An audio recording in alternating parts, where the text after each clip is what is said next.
Alright folks, today's video is about my AOS5. I had it put together for a couple of weeks now, and this is pretty much gonna be, I'll say, a follow-up to the first video I did about how to put a frame together. It's been a couple of weeks, as I already said, and I have been flying the hell out of it.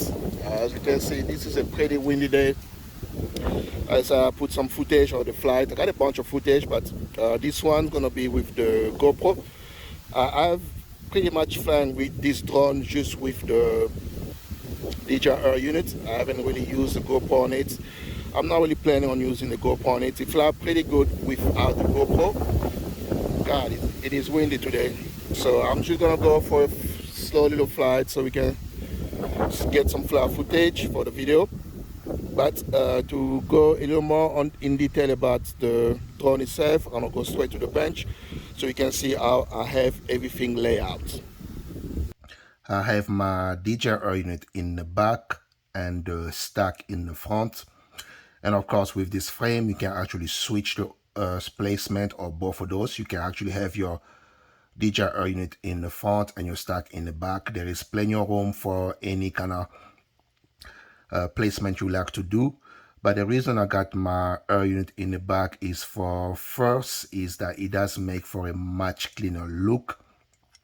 Having the air unit in the back allow me to run my camera cable, and I got it. It is wired. That's a black one, and it goes from the back and it goes between the flight controller and the ESC and all the way to the front. So this gives me a much cleaner look. If I had the DJI in the front, then I would have to deal with a bunch of extra cable. So that is a much cleaner look in my opinion. And also having the DJI in the back kind of act as a counterbalance.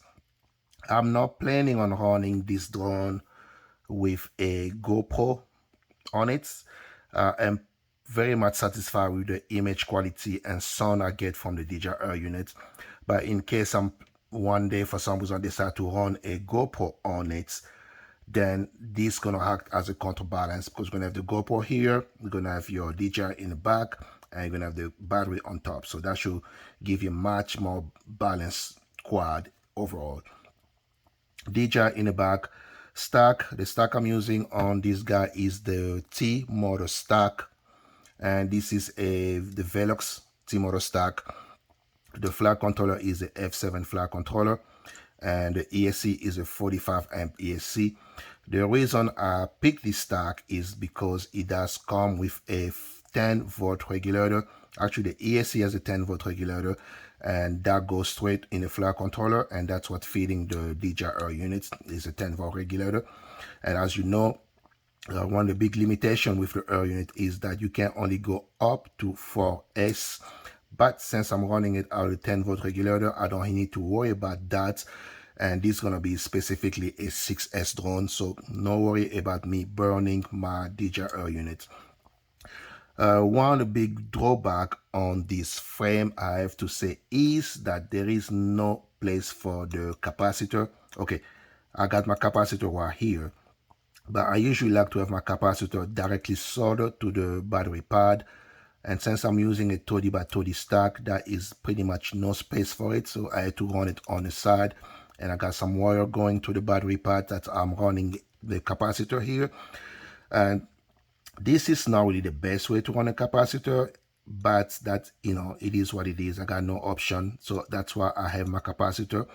As for my receiver, I got my receiver right here in the middle of the drone, and this is the PP receiver, which is the 2.4 Express LRS receiver from AP Moto.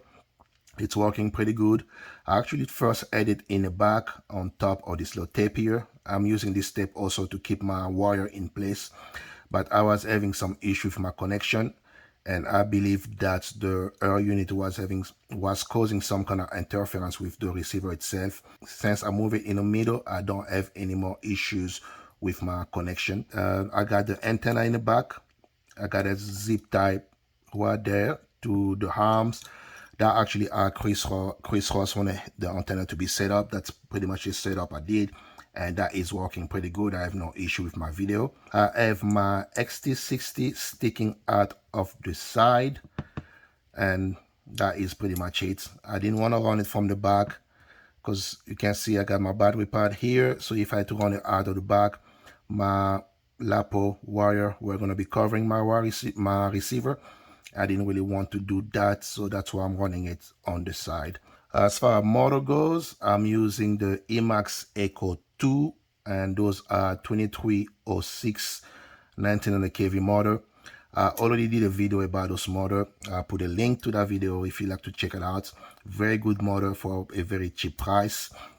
But one of the issue I had with those motor is that the wire on those motor are pretty short, so you're not able to reach the front ESC with the wire, the original size wire. So I had to use a race wire in order to reach my ESCs. But except for that, pretty good motor, perform pretty well. And the prop I have for the moment are the Gemfan JB Edition.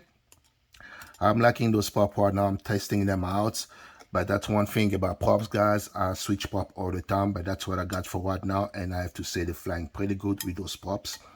And that is pretty much it as far as the build go.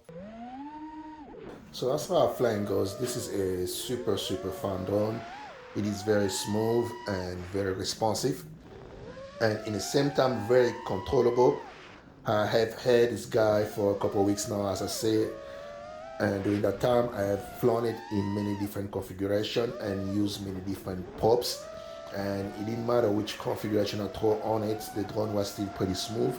I have flown it with a GoPro 8, with a GoPro Session, and without GoPro, and with different props, and every different configuration I set up, it was still flying pretty smooth. Personally, I don't like it with any GoPro. I feel like without any extra weight on it, the drone fly much smoother and it is a lot more responsive than having the extra weight on top. Very good frame overall.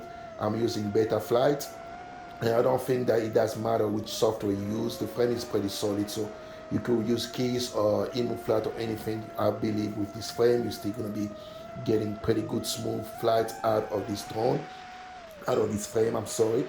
Overall, very pleased with this build. I like it. And as far as PID goes, I'm not very aggressive when it goes to my PID, and my filter setting are actually the one that Chris Rosser put out for this frame, and that's what I'm using, and those are actually working pretty good with the 2306 Eco 2 motor I'm using.